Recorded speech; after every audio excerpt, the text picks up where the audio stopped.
নাটকের ভিতর অভিনেতা তার জীবনের দুঃখের কথা বলতেছিল, কিসের জন্য তার জীবন ধ্বংস হয়েছে, গরিবরা এই দুনিয়ায় কেন বিচার পায় না, দেন কি কি না করলে মামলা তুলবো না অভিনেত্রী। সবার লাইফে সবাই এনজয় করে, সবার লাইফে সবাই ভালো কিছু করে, সবার লাইফে সবাই যা তা করে, ঘুরে ফিরে খায়, গার্লফ্রেন্ড না ঘুরে, বান্ধবী না ঘুরে, যা মন চায় তা করে, পারি না শুধু আমি। ওরে লাইলা দাদি রে, লাইলা দাদি তুমি আমার মামুনডারে সাইরা দাও ভাই, মামুন ভাইকে ছেড়ে দাও তুমি। আর কত কষ্ট দিবা বেচারাকে, বেচারার তো কালা জামগুলো আরো কালা হয়ে গেছে গা। কিন্তু তাকে ছেড়ে দেওয়ার আগে আমাকে একটু কষ্ট করে লিঙ্কটা পাঠাই দিয়েন।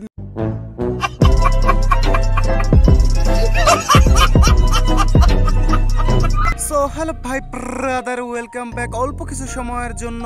তো বলো তো কেমন আছো তোমরা? আশা করছি মহান করুণাময় আল্লাহর রহমতে তোমরা অনেক অনেক ভালো আছো, এন্ড মহান করুণাময় আল্লাহর রহমতে আমিও ভালো আছি। দেখো, এটা হচ্ছে আমার সোনার বাংলাদেশ, আর সোনার বাংলাদেশে অনেক মানুষ অনেক সিনেমা করে, আর রেগুলার সিনেমার নাটক দেখে আমার মাথা নষ্ট হয়ে যায়। আর এইসব নাটক এবং সিনেমা দেখে আমার মনে হয় আমি বাংলাদেশে জন্মগ্রহণ করে ভালোই করেছি। একটা সময় ছিল যখন আমি মনে করতাম বাংলাদেশে জন্মগ্রহণ করা একটা পাপ, কিন্তু এদেরকে নাটক আর সিনেমা দেখে এত বিনোদন পেয়ে আমার মনে হচ্ছে না, বাংলাদেশে জন্মগ্রহণ করেই আমি ভালো করেছি। সকালে ঘুম থেকে উঠলে ফেসবুকে ঢুকলেই দেখা যায় বিনোদন আর বিনোদন। অবশ্যই এর জন্য এক্সট্রা থ্যাঙ্কস জানানো দরকার আমাদের প্রিন্স মামুন এবং লাইলাকে, যারা কখনো বাংলাদেশের ট্রেনকে নিচে নামতে দেয়নি। এরা সবসময় নিজেদের ভিতরে পুটকি মারামারি করে আমাদেরকে বিনোদন দিয়ে গেছে এবং ট্রেন কাঁপিয়ে গেছে। যদিও মাঝে মধ্যে তারা ট্রেন্ডে থেকে একটু হলেও নেমে যায়, কিন্তু সাথে সাথে তারা আবার নতুন নাটক করে আবার হাইপে চলে আসে। যেমন এই যে দেখতে পারতো আমাদের বিশ্ববিখ্যাত প্রিন্স মামুন, যে হচ্ছে এই নাটকের হিরো, আর আমাদের হিরোইন হচ্ছে 50 বছরের লাইলা দাদি, আই মিন লাইলা ভাবি।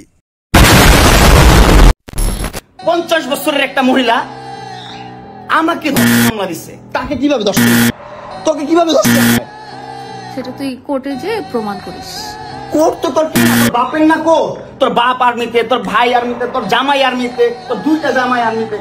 তো ঘটনাটা এমন যে তোমরা তো জানোই মামুন আমাদের নষ্টি ফুষ্টি করা একটা দারুণ ছেলে, যে 2 দিন পর পর একটা করে মেয়ে নিয়ে আসে আর তার সাথে নষ্টি ফুষ্টি করে। এই জন্য আমাদের লাইলা দাদি, আই মিন লাইলা ভাবি, তাকে বড়সড় একটা বাস দেওয়ার জন্য তার ঘরে ডেকে এনেছে এবং তাকে অজ্ঞান করে তার সব ডাটা ট্রান্সফার করে নিয়েছে। তারপরে সে ডাটা ট্রান্সফার থেকে যে ছবিগুলো আর ভিডিওগুলো পেয়েছে সে ভাইরাল করে দিয়েছে। যদিও তার ভিডিওর বেশি অংশ আমি পাই নাই, 2-1টা ফটোস মোটস পেয়েছি যেগুলো দেখে আমার মনে হলো একেবারে সত্য।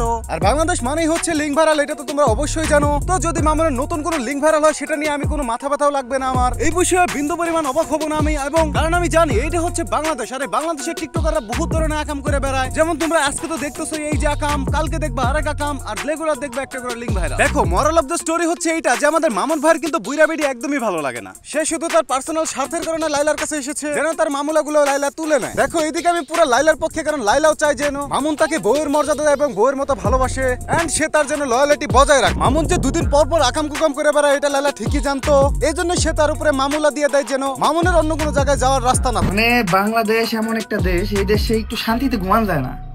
কে জানে ঘুম থেকে উঠলে কোন বিনোদন মিস হয়ে যায়। ঘুমাইছিলাম, ঘুম থেকে উঠে দেখি নতুন নাটক শুরু হয়ে গেছে। মানে বাংলাদেশ একটা স্টার জলসা, আর এই স্টার জলসায় কয়েকটা অভিনেতা আছে, এরা রেগুলারলি নাটক চলে। ঠিক আছে, নায়ক আছে, নায়িকা আছে, সাইড নায়িকা এন্ট্রি নেয়, সাইড নায়ক এন্ট্রি নেয়, ভিলেন এন্ট্রি নেয়, ধরাধরি হয়, সারাসারি হয়, আবার ধরাধরি হয়, আবার সারাসারি হয়। মানে এই দেশে শান্তিতে থাকবার দিবে না। মানে তোমাকে লজ্জা নাই মাইনা নিচ্ছে, আমাকে তো লজ্জা আছে ভাই।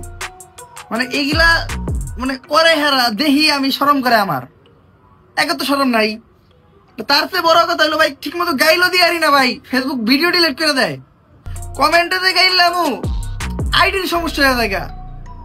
থাকবো না এই দেশে, যাইতেছি আমি। তোমরা ভালো থেকো, তোমরা এই নাটক চালাইও, আমি থাকবো। দেখো অমরদা, তোমার কথার পুরো পক্ষে আমি, কারণ আমি জানি, আমি নিজেও অনেক কমেন্ট করছি, আমার কমেন্ট ডিলিট করে দিয়ে আমার কমিউনিটি গাইডলাইন স্ট্রাইক দিয়ে দেয়। ইউটিউবে ভিডিও বানালে কোনো একটা গালি দিলে আমার ভিডিওতে কমিউনিটি গাইডলাইন স্ট্রাইক এসে পড়ে, আর এভাবে আমার পুরো চ্যানেলের পক্ষে মারা হয়ে যায়। যাই হোক গাইস, এসব এনসিবিসিদের নাটক চলতেই থাকবে। আমার চ্যানেলে সাবস্ক্রাইব করে দাও, আর মাত্র 110টা সাবস্ক্রাইব লাগে আমার চ্যানেলে 5000 সাবস্ক্রাইবার কমপ্লিট হয়। তো আশা করতেছি এই ভিডিও লাইক এম 500টা এবং এই ভিডিওতে সাবস্ক্রাইব এম হচ্ছে 105টা।